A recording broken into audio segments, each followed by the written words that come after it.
jërë ngeen jëf yéen ñi safoo site internet bi di Buzz Actu 221 ñu neen leen bu baax jaajëfal leen ci kóolu tege sopp bi ak topp bi nga xamante ne rek yi nag ñu koy topp bu leen fàttee abonné di bës cloche de notification yi ngir mën a am yeneen i info sant ak ngërëm ñeel na leen yéen ñi nga xam ne yéene safoo chaîne bi di Buzz Actu 221 daanaka moom Amadou Ba nekk membre Pastef les Patriotes waaye nekkoon ci député assemblée bi nga xam ni moom lañ génn waaye war a nekkaat député ci assemblée bu bees yees bi ñu war a dëtmal ci loolee mën nañ ne moom daal dina jeexal kàddu gi ci ginnaaw bi nga xamee yëkkati na ay kàddu ci polémique bi nga xam ne jamono guñ toll nii moom la askan bi jël rawat na ñenn ci leader politique ba ci ñi nga xam ne ñoo di société civile bi la moom Amadou Ba daal dina yëkkati ay kàddu ngir défendre ki nga xam ne moo di Ousmane Sonko kàddu yooyu la ñuy taxaw déglu ko daal di ñëwaat. Qui sont sans activité, mais quelle est la priorité de votre majorité parlementaire une fois installée? Une fois installée, c'est bien entendu le vote du budget qui doit intervenir avant la fin de l'année. Avant la fin de l'année. Avant la fin de l'année, il ne vous aura pas échappé que... Ce sera le premier acte. C'est le premier acte à poser. Je pense avant de penser à autre chose, il faut d'abord que par rapport...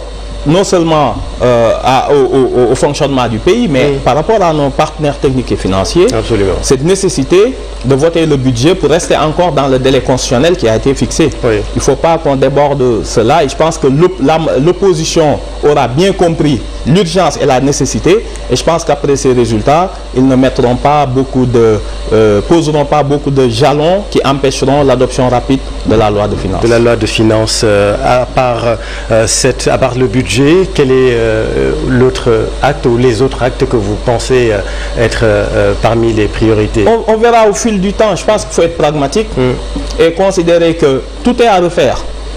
Il y a des réformes institutionnelles majeures qui ont été annoncées par le président de la République et qui sont dans le projet. Il y a même le règlement intérieur de l'Assemblée qui nécessite un toilettage en profondeur pour permettre notamment même à cette nouvelle opposition de lui donner les moyens de pouvoir s'opposer, de pouvoir s'exprimer. Je pense qu'il y a beaucoup de réformes qui attendent les députés de cette législature et je pense que durant les 5 ans à venir, ce ne sera pas du tout de tout repos. Du tout de tout repos. Ousmane Sonko sera-t-il le président de l'Assemblée nationale?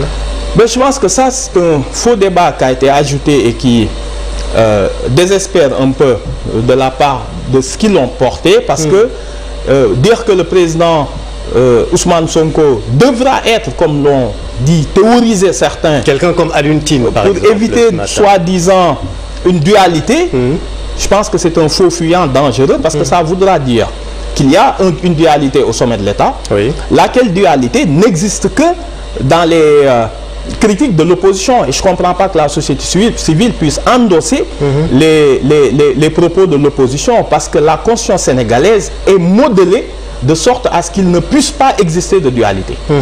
Si le problème est le président Ousmane Sonko, est-ce que ce soit nécessaire de l'assigner à l'Assemblée nationale pour éviter cette dualité? Ça veut dire que le problème est mal posé. C'est la Constitution dans ce cas-là qui autorise cette dualité, ce qui n'est pas le cas. Je pense que il faut pas... Dualité, il n'y en a pas. Il n'y a pas de dualité possible.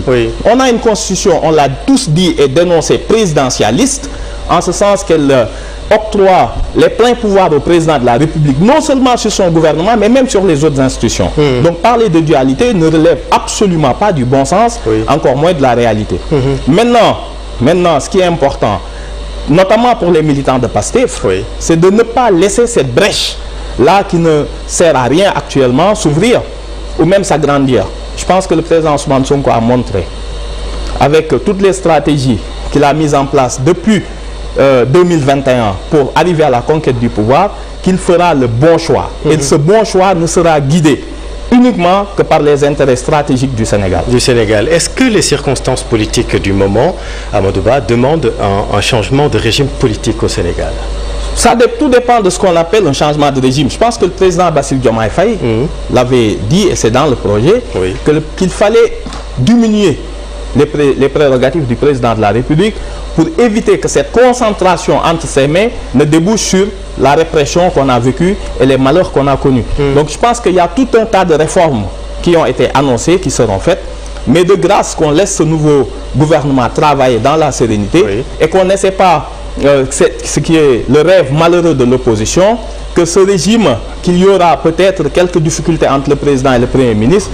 Et pour eux, c'est cela qui pourra peut-être être un peu permettre leur renaissance. Amadou Ba Pastef kàddu yi la daal di xamle ci jamono gi nga xam ni daal di xamle bu baax a baax liggéey bi nga xam ni moo leen di xaar foofee ca Assemblée nationale waaye tamit campagne de diabolisation bi nga xam ni saa su ne dañ koy def ngir jëmee ko ci kii la di président Bassirou Diomaye Diakhar Faye ak premier ministre bi la di Ousmane Sonko mu nekk mbir bi nga xam ni du jàll benn yoon ndax kat saa su ne ñu ngi def le tout ngir daal di jéem a tas ñaar diggante yi la waaye saa su ne moom daal di xamle bu yeboo ñu noppalu ko ndax kat diggante bi nekkul benn bi daal di tas ak lu mënta am ëllëg waaye ci loolee moom Amadou Ba daal di leeral bu baax a baax jamono guñ toll nii lan mooy taxawaayu ëllëg assemblée bi yees bii di ñëw waaye tamit lan mooy taxawaayu député yi ak naka la ñu war a mën a taxawee jëmee ko ci gouvernement bi nga xam ni jamono gii moo fi nekk du gouverner mu nekk ay actes yi nga xam ni daal dina am solo loolu ci ginnaaw kat yi nga xam ni moom daal na koy yëkkati bu leen di fàttee abonné aimer partager commentaire like ndax kat saa su ne loolu dina nekk li nga xam ni luñ daal di jàppale la.